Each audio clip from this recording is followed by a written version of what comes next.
What's going on, everyone? Today I want to go over 7 frugal spending habits that I developed as a minimalist. Now, these are habits that I kind of implemented since the beginning of my journey up until now, and I plan on still using them. And these are things that any one of us can apply to our lives to just be more conscious of our spending. But first, if you're new to my channel, thank you for stopping by. Here we go over minimalism content, self-improvement, and things of that nature. So if that sounds good to you, be sure to leave a like and consider subscribing. Without further ado, let's get right into the video. So the first habit I kind of developed as a minimalist is keeping a change jar. Anytime I pay for something with cash or have any extra dollar bills or change on me, I throw it right into this change jar. I've had it for a couple of years now and I haven't cashed it in once. And I am very behind on my counting, so I don't really have any idea how much is in here now, but it weighs a lot. Something that you can do is start one of these and cash it in every few months or when your jar is full. When I started this, I told myself that I would never pull any money from it and that I would only use it towards a big purchase. Now, I don't necessarily know what that purchase is going to be, but I know that it's going to put a solid dent in it when that time comes. Not to mention, there's a coin shortage right now, so I know some places are even offering free stuff when you cash in your change with them. I recommend rolling your coins every few weeks so you don't fall as behind as I am right now. This is so easy to do, and it almost becomes second nature. I even get a little sense of satisfaction when I just throw an extra few dollars into this jar. Another very frugal habit I developed is bringing food or snacks with me when I go somewhere. It's very easy to succumb to the pressure of spending money on lunch when you're with your friends or the people around you are buying something at Chipotle or wherever you are. Taking something with me helps me resist that urge to buy food spontaneously, and when you're hungry, you're more likely to not care how much you spend in that moment. I generally have a backpack with me where I keep a Cliff Bar or another snack, and yes, I might feel like a toddler sometimes doing that, but it keeps me from spending money every single day on food. So this next habit kind of took some self-discipline, but after budgeting my expenses,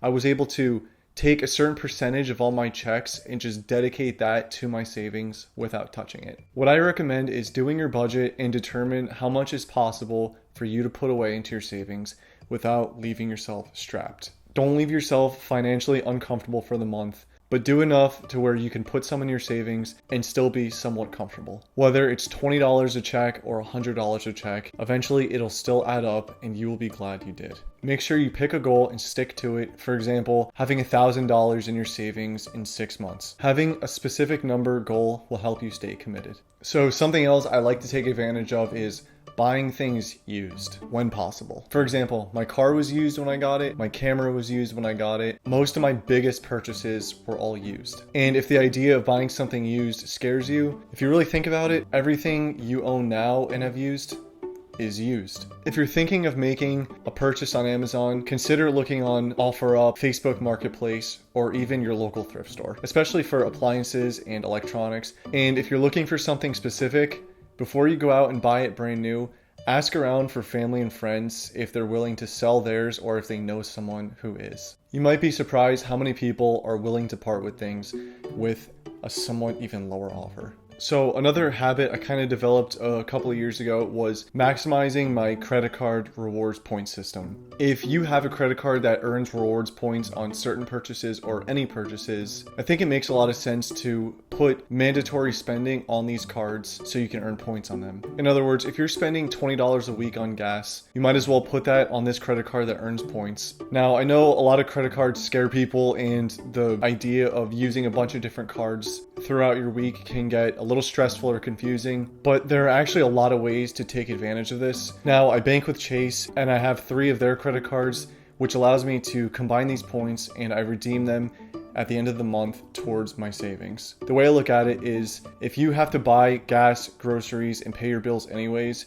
if you're able to put them on your cards and earn points on them, why not do it? I know some companies like AT&T, for example, offer discounts on your bills if you set up auto payments. So for example, if you set up an AT&T auto payment on one of your cashback cards, not only are you getting a discount on that bill, but you're earning a little bit of cashback points on that credit card. So like I said, I let those points accumulate, and Every few months or so, I just redeem them into my savings. Another frugal habit I adopted as a minimalist was making sure I get my money's worth out of something. In other words, I try to use things until they are done or broken. I've mentioned before how old my watch and water bottles are, probably like 4 or 5 years old at this point. My computer that I edit these videos on, I got in 2012, so it is going on 8 years old. My camera I'm filming this on, I got back in January, but before that, the camera I was shooting on was about 10 years old. I know it's easy to get excited, and I try to tell myself to not fall for the initial excitement of the new iPhone getting released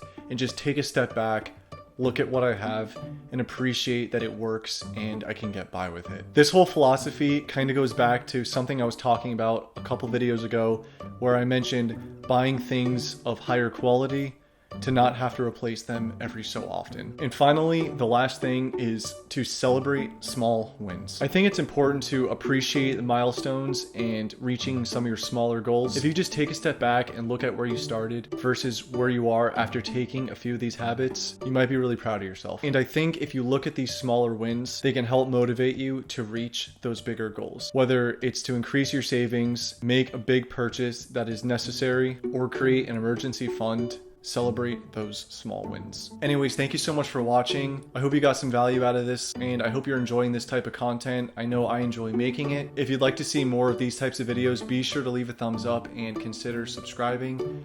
I will see you next time.